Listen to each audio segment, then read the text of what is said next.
Good morning. Good morning, teacher. Morning. Hope everyone's well today. So we're going to be looking at reading today and identifying implicit and inferred meaning in texts. So let's have a look at our aims and outcomes.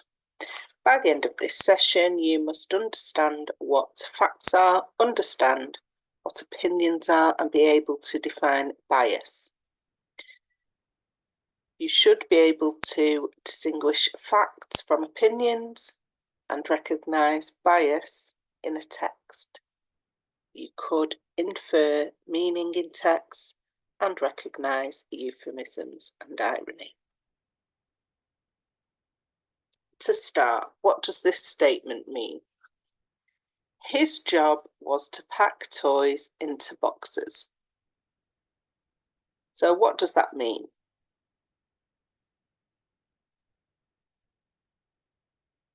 So it isn't a trick question. Do we agree that the meaning is he packs toys into boxes? Do people agree that's what the meaning is? Yes. Yes. So it's a simple statement and the meaning is explicit, which means it's clear and obvious. So we read it, we know exactly what it means. It's a clear and obvious statement. So let's look at this sentence. It's a line from the book Peter Pan. Her romantic mind was like tiny boxes, one within the other. So this time, does it mean her brain was made of small boxes? Is that the meaning? No. No. So it doesn't mean, so we can't take this as an explicit meaning because that would not make sense. So it does not mean that her mind was made of, or her brain was made of small boxes. It means her mind was complex and full of different thoughts. So the meaning here is not explicit, it is implicit. So it's what we might say is an unclear and hidden meaning. So we have to make sense of it. Okay, so her mind was complex and full of different thoughts. Okay, any questions? So when it's an implicit meaning, so it's unclear, it's hidden, we have to do a bit of work to understand it. And sometimes we have to read between the lines, as it's known. So that means that we are not understanding an explicit meaning, but because of what has been written, we can interpret that and infer the meaning. So it's called inference.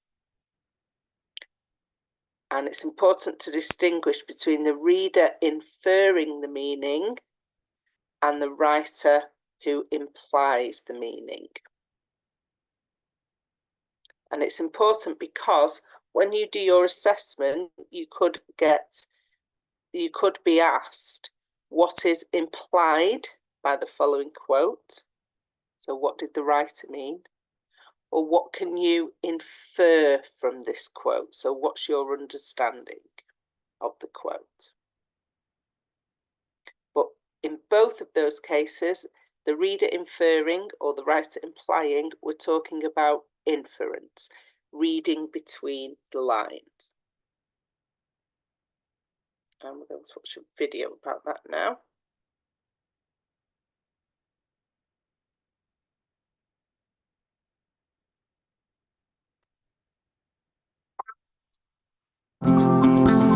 Reading between the lines. What do we mean by fact and opinion? What is bias? What is implied meaning?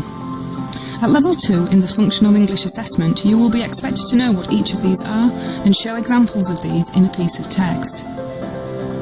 Let's start with the basics. Fact and opinion. A fact is a truth that can be proven. It is something that can be verified and backed up with evidence.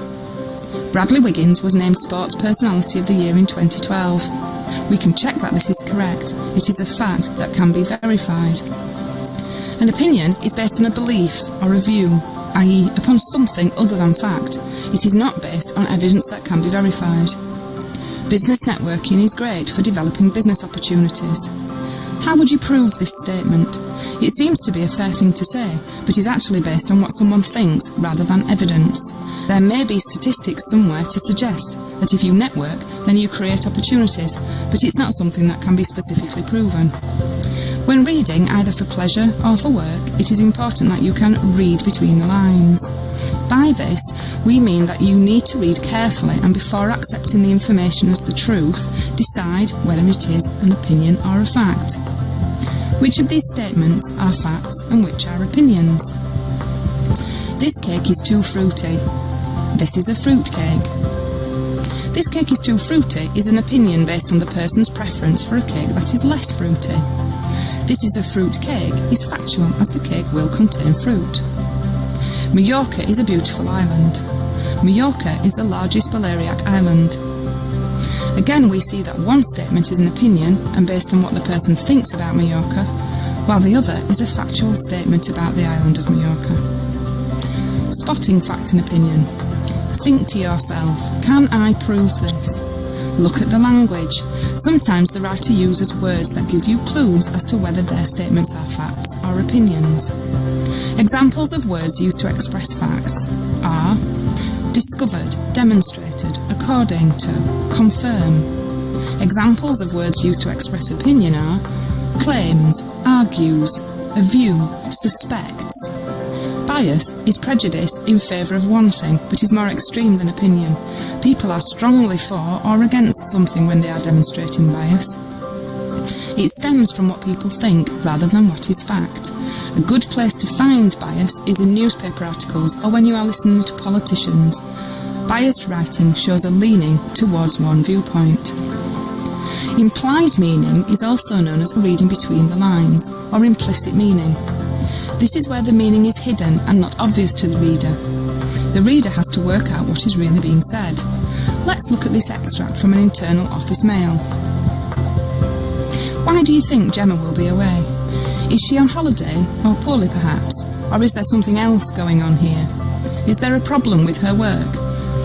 What is interesting here is that there is nothing specific that actually says that Gemma has done something wrong. No mention is made of what has happened with her clients, but as readers we are reading between the lines to guess the implied meaning. Look for clues in bias and implied meaning. Look for opinions and feelings. Look for emotive words that show a preference for something, good or bad. For example, fantastic, superb, magnificent, or even horrific, unacceptable, atrocious. Think about the viewpoint of the writer. Do you agree or disagree with the piece? This can help you to spot where the writer's bias lies. So why do you need to know about fact, opinion, bias, and implied meaning? These skills are assessed in the Level 2 Functional English Reading exams and can be tricky ones to get right. In the workplace, it is very important to be able to tell fact from opinion because you need to be clear about information that will be used for other purposes. You need to be sure that you are using the correct facts in certain circumstances. It is easy to get things mixed up. For example, if you think about how adverts work, they often sell things by presenting opinions as facts or by being selective about the facts that they do include, and this is to try and catch their readers out. And this often works. You should know the difference between fact and opinion and also be able to tell when someone is saying one thing but hinting at another.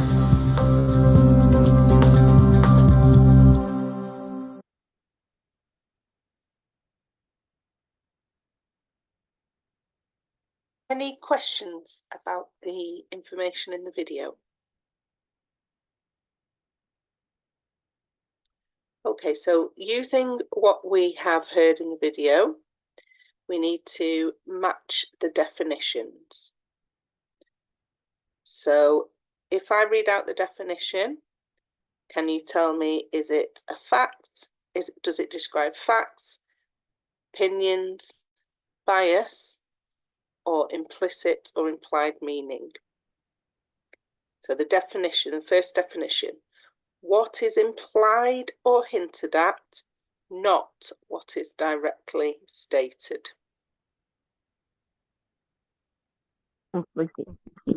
Good. So implicit meaning. Let's just.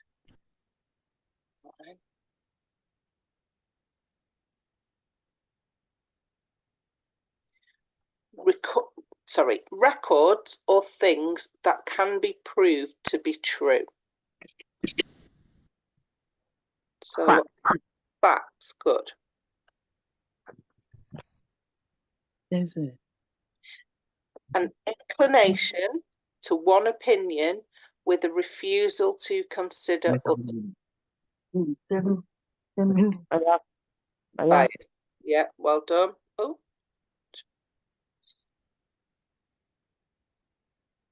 Sorry, just hold on.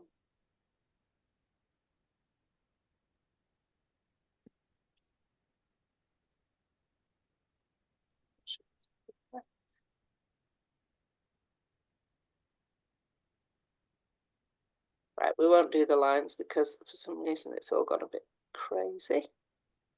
So the last one anyway, we're on the last one. Views or feelings that can't be proven to be true. So the last one, opinion. Match the others. Well done. Okay, so now let's look at facts or opinions. And oh, we've already got them in there. So this bacon is too salty. So that is an opinion because somebody else could eat the bacon and they would think this, you know, bacon is salty. It is a salty food, but it's fine. I enjoy it. I like it. So it's an opinion. Bacon is made with salt, and that is a fact because we could check the ingredients. We could research how bacon is made. Stockholm is the capital of Sweden. So that's a fact. We could, if we didn't already know that, we could look at a map. We could check that. Stockholm is a fantastic city to visit. So that is opinion because somebody might go to Stockholm and they might not enjoy it and they think it's boring. So they would have a different opinion. So it is an opinion rather than a fact. The company was established in 1975. That is a fact. Where there's a date telling us when something happened, it's likely to be a fact because we can go and check it. Obviously, someone could write something incorrect, but you would be able to disprove that because you could check it. And the company makes top class products. So again, that's opinion because not everybody would agree. There's no way of checking that. They might make lots of really good quality products, but there might be one product that is faulty or poor quality. So it's opinion. How do we distinguish fact from opinion? I want you to look at the text and tell me what is fact, what is opinion. So you can have a look on your screen and read along, and I will read it out loud. Toffees, crisps, and sugary drinks should be in non-colourful packaging to stop children mithering their mums and dads, health campaigners say. It would make the items much less tempting and is necessary to fight the obesity crisis, they insist. Treats should be in plain packaging, health campaigners say. The Institute for Food and Public Policy also calls for the products to be taxed, their adverts banned from daytime TV when kids watch TV, and for supermarkets to fund healthy cooking classes for customers. Opponents say that plain packaging for tobacco items has failed to work so far, with a minimal drop in cigarette sales. Okay, can anybody tell me anything that is opinion?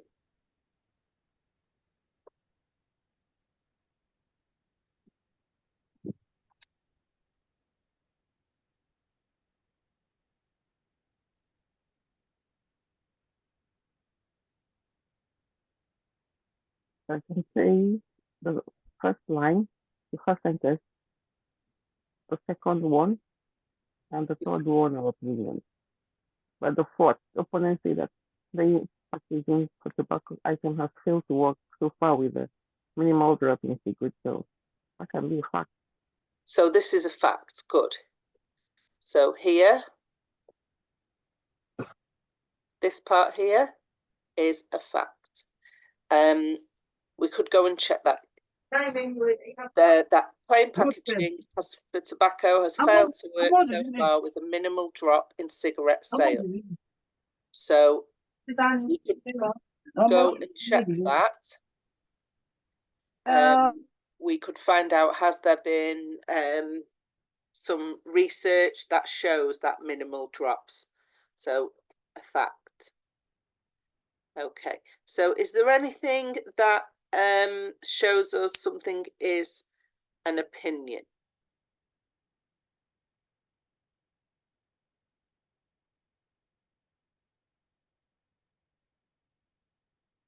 Okay, so I'm just going to underline this here. They insist. So it would make the items much less tempting and is necessary to fight the obesity crisis. They insist. So they're trying to persuade us, they're insisting, but it's their opinion. They're not telling us any factual information to show that that is true, that the items would be less tempting. Is there some research? They're not telling us, so we've got to assume that's their opinion. Okay. We've got here the Institute for Food and Public Policy in the third paragraph, but they're calling for the products to be taxed, sorry. At the moment, just reading this with no further research, this would be the opinion, because they're not telling us any research they've done, any facts or figures that taxing the goods would make a difference. Okay. Oh, sorry, wrong way. So let's look at how we might recognise fact and opinion. How do writers introduce fact and opinion?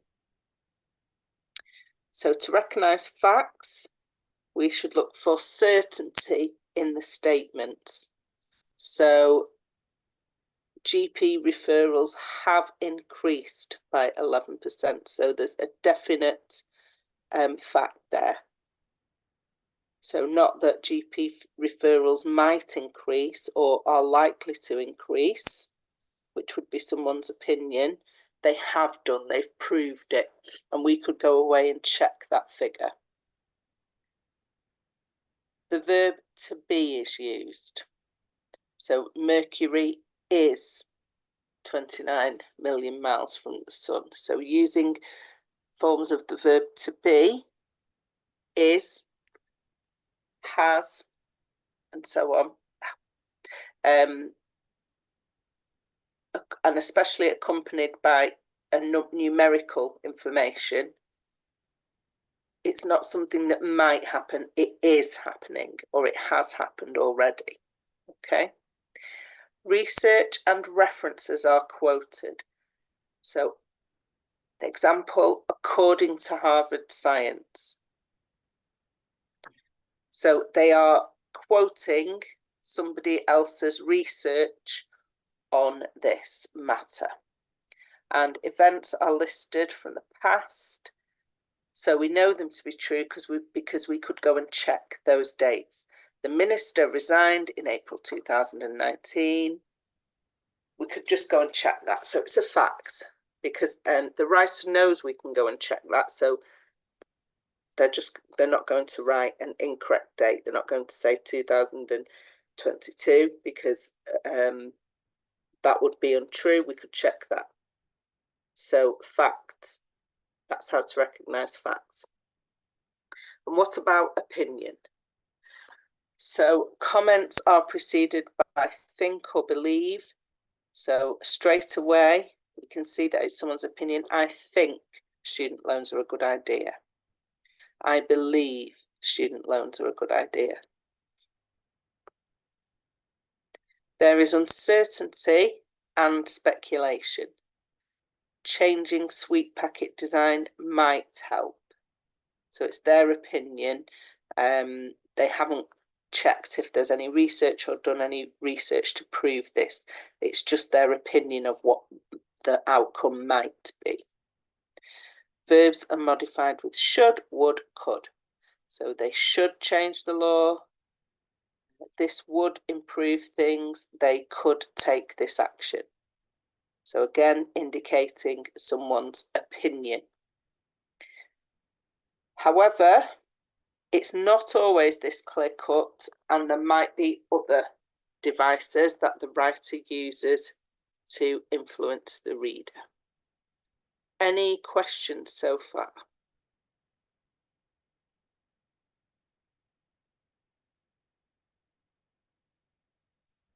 So spotting bias. Texts with bias are likely to have some of these features.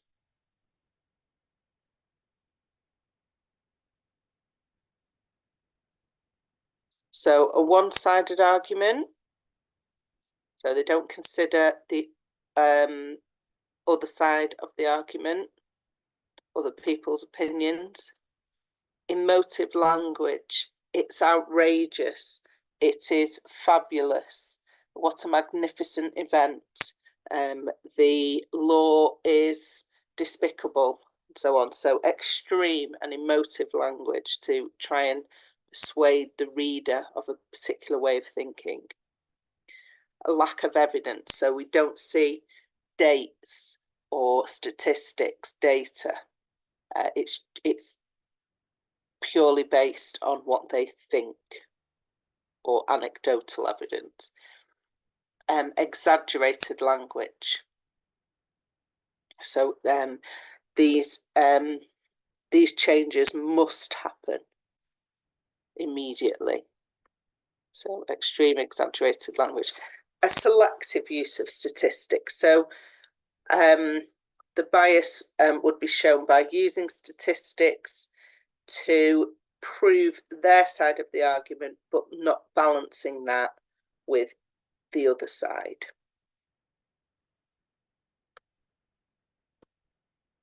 And again, using quotations which help to prove their opinion, or not to prove, but to support their opinion. But again, not looking at opposing points of view. Sarcasm, so being sarcastic, possibly about the opinions from the other side of the argument. Possibly negative or positive overtone, so being extremely positive about their side of the argument and being very negative about opposing views.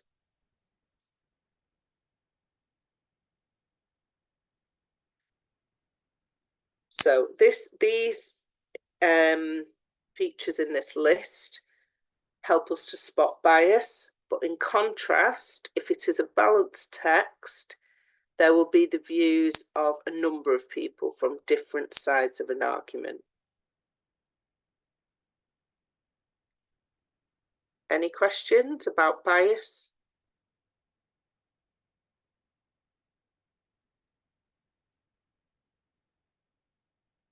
Okay, so let's practice looking for bias. So read this paragraph. What evidence of bias can you find? So think about these features: one-sided argument, emotive language, lack of evidence, exaggerated language, selective use of statistics and quotations, sarcasm, and positive or negative overtones. So can you spot anything here?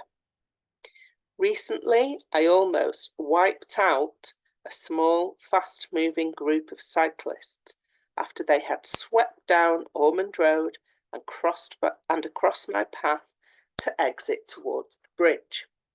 They suddenly appeared from behind tall plants. Why do we have expensive designer plantings which detract from the purpose of driving or cycling safely at a busy roundabout junction? Keep it low and keep it simple. I also suggest whoever designed these attractive flower beds be given the job of upgrading our pathetic rose garden. It is an embarrassment to show visitors to our city, and is without doubt the most unattractive rose garden in the country. So what evidence of bias can you see in that paragraph?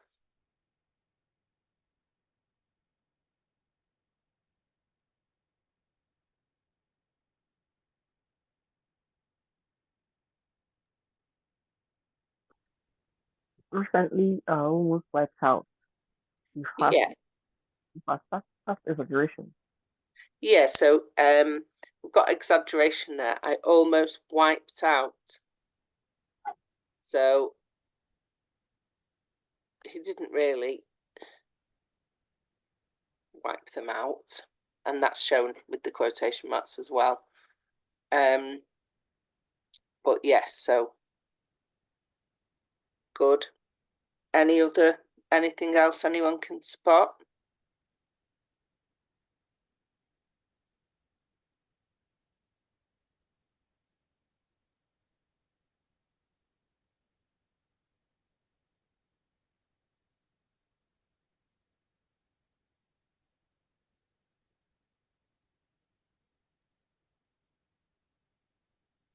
So we've got suggest here. I suggest, so it's his opinion.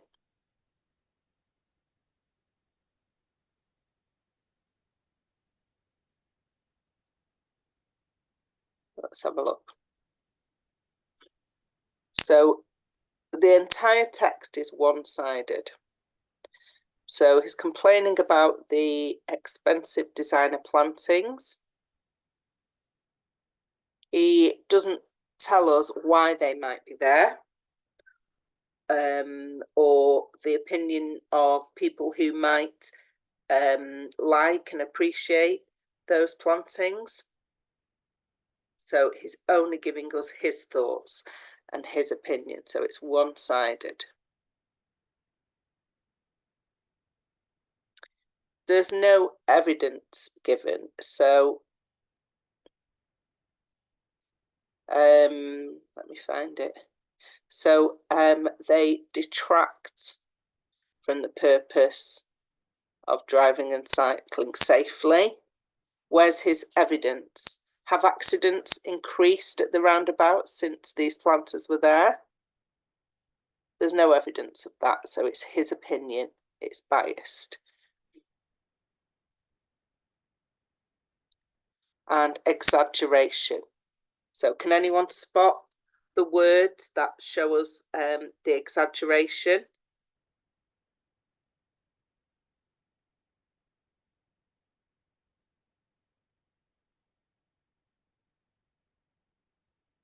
So what exaggeration has he used?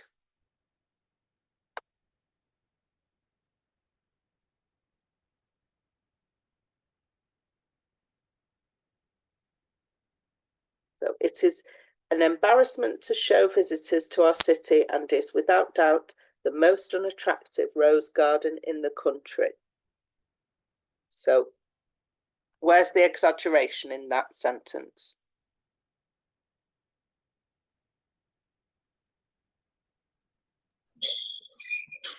Embarrassment. So we'd say embarrassment is using emotive language, but yeah, that is exaggeration as well. I don't think most people would be embarrassed, but it's emotive language to make us think about that emotion and feeling that way, showing this rose garden. So our exaggerated language, it's the most unattractive in the country. So how does he know that? Is it really? Okay, he's exaggerated that, hasn't he? It might not be the best, but is it really the most unattractive? Okay. Any questions about that or any other comments?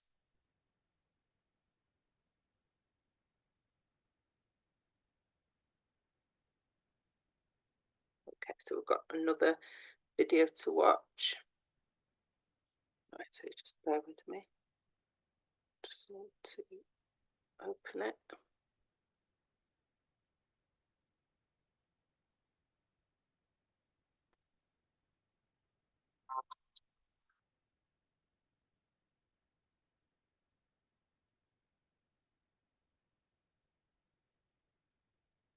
Implicit meaning and inference. Implicit meaning is meaning that is suggested but is not directly stated. It is something which needs to be inferred by you as the reader. It's the writer who implies something in the text, and the reader who then infers what that meaning is. We use inference all the time in our interactions with others. We may infer opinions about people from their tone of voice, their body language, the clothes they wear, how others respond to them. We use the same inference when we read the description of characters in a novel, or we infer opinions about celebrities from what we read about them in magazines. Example. Carl sat with his feet on the desk and his arms behind his head. He wore a crisp cotton suit and a smooth silk tie. Come in and sit down. From this passage, you immediately infer opinions about the character from his clothes and the way he's sitting and his abrupt tone of voice. He seems wealthy, self-assured, and in control. Implicit meaning. Meaning that isn't explicit or directly stated is often used in persuasive texts. Example. Barker & Sons are a family-owned catering business that has been established since 1923. We pride ourselves on always giving our customers an excellent service. The implicit meaning in the text, or what we infer as a reader, is that this company is safe to do business with, even though it's not directly stated. Implicit meaning can be conveyed with humour and by what's not said. For example, did you enjoy the latest superhero film? I like the end credits. The implication is a definite no, even though it's not directly stated. To recap, it's the writer or speaker who implies something, and the reader or listener who infers the meaning. Implicit meaning is suggested through language, character, and often through what's not said.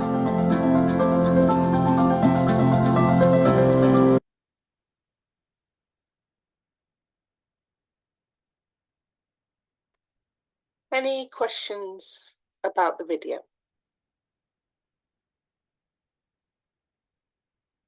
Okay, so using what we've just heard, let's have a look at these examples and decide if they have an implicit or explicit meaning. Heather runs like a duck.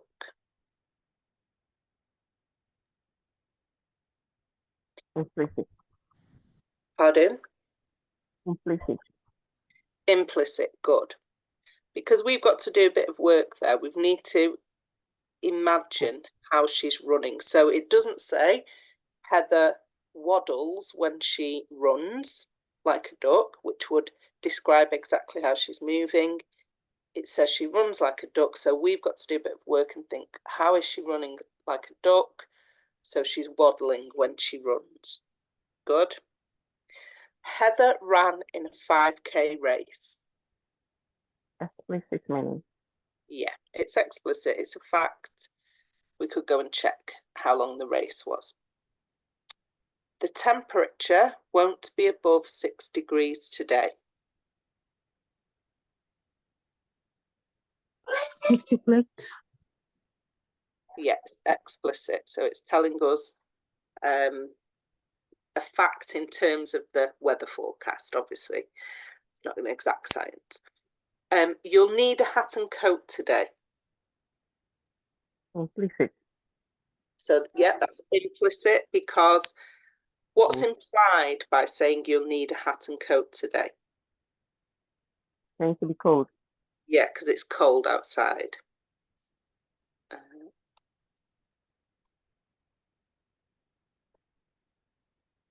Good, so that's implicit, because we need to read between the lines that it is cold today. The company was established in 1975. Explicit. Good. Again, it's got a date there. We can go and check that. It's a traditional company with old-fashioned values. Implicit. Yeah, implicit. Okay, well done. So traditional. So people could think different things about that. A traditional company, if we think of a retail business, it has a shop, it's not online, and it's got old-fashioned values. So again, it would be up to you to decide what those were. What do you think old-fashioned values are? Very good customer service, high quality products. The implication is that it could have been running for a long time, but we don't know that for sure. Unlike the example above about the company being established in 1975, there's no explicit date there to let us know how long the company's been around. But a traditional company, we might think, well, that's been around for a long time. So we're doing a bit of thinking about that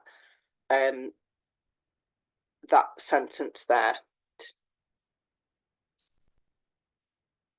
Okay, so we need to look at the meaning. Let's read this paragraph. We need to use our inference skills.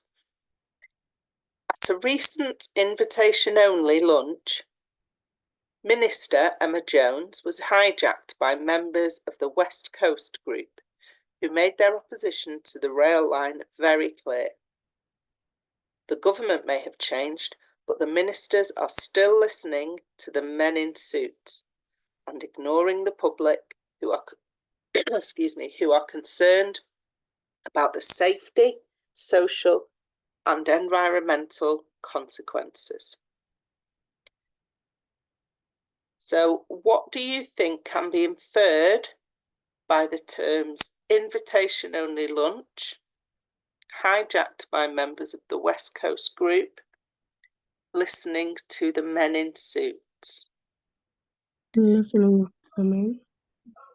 So if we look at invitation-only lunch first, what does that tell us about the event?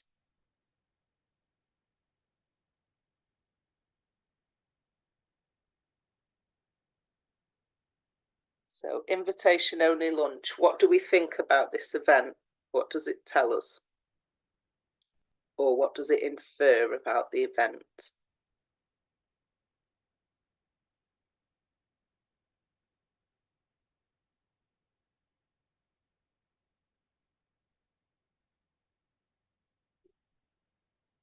So if it's invitation only, could anybody turn up?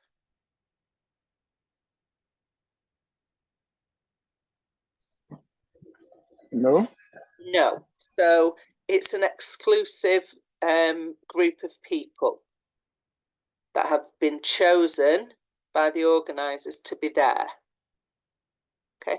What about hijacked by members of the West Coast group?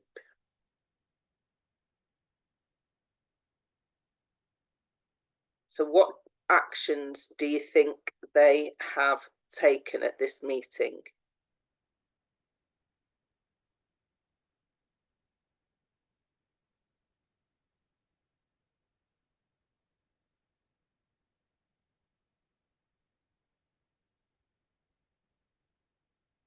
Okay, let's move on to the next one.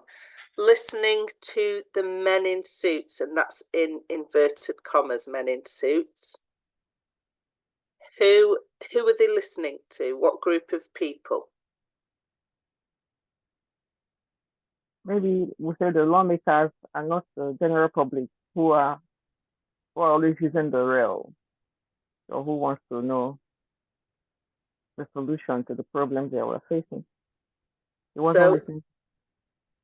Yeah, so the men in suits, what role do you think they have in this rail line? Maybe the government officials or the people in charge. The government officials or the people in charge of the rail. They could be. It says the government, the ministers are listening, so it's probably not the government because we're talking about the government and who they're listening to. So when we talk about, if you hear that men in suits, it's usually referring to business people. So people looking to make profits. Okay. So basically it means that the ministers are listening to the businesses, the people that are going to make money out of this rail line. It doesn't literally mean men in suits because some could be women and some of them may not be wearing a suit, but it's referring to business people.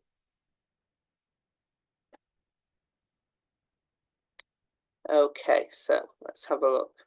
So the invitation only lunch, as we said, an exclusive event with a select group of people, hijacked by members of the West Coast group. So the West Coast group were unwanted, they were not invited, they hijacked the minister at the meeting, so they were not invited to the meeting. And listening to the men in suits, so and just a group of businessmen. And now we can look at this extended paragraph. So at a recent invitation-only launch, Minister Emma Jones was hijacked by members of the West Coast group who made their opposition to the rail line very clear. The government may have changed, but the ministers are still listening to the men in suits and ignoring the public who are concerned about the safety, social and environmental consequences. West Coast Group Coordinator Liam Parry said, "The day government and business stop scratching each other's backs, there will be pigs flying in the sky." So, if you look at the bottom now, ways of recognizing hidden meaning. So irony or sarcasm, saying the opposite, or clearly not meaning what you say.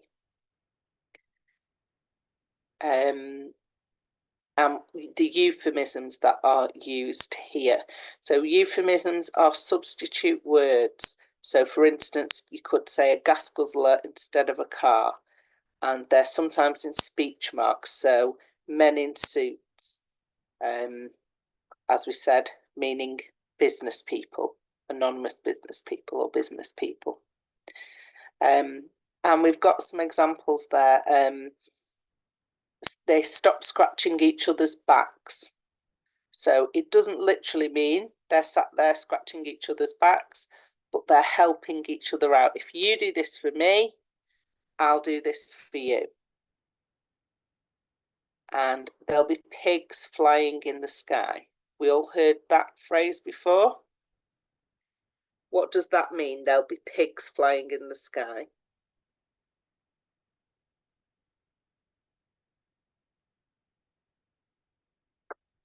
So it means, the meaning of that is that it will never happen. So we know that pigs can't fly and they're not going to be starting to fly. So saying that, oh, that'll happen when pigs fly means that it'll never happen. Okay, so it's being sarcastic. Before we go on to the quiz to end our session today, any questions at all?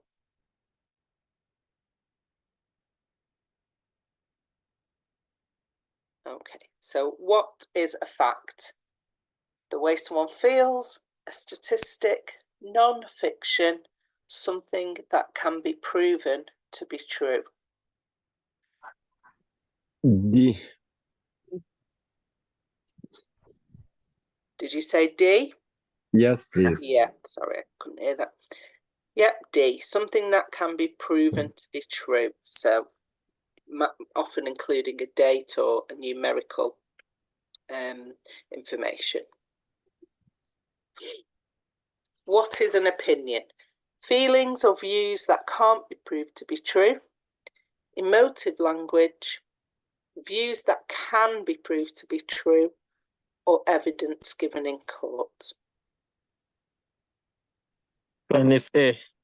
Yeah, feelings that can't be proved to be true are opinions. What is bias? A balanced view, impartiality, a way of thinking about facts and opinions, or a strongly held one-sided opinion. D. Yeah, D. Strongly held one-sided opinion. Yeah, well done.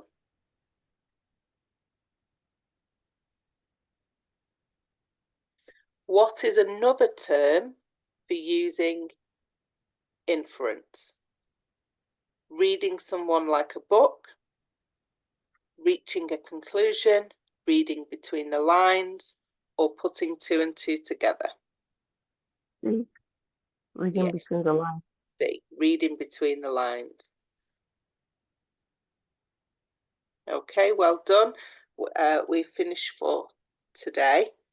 So any questions before we close the session?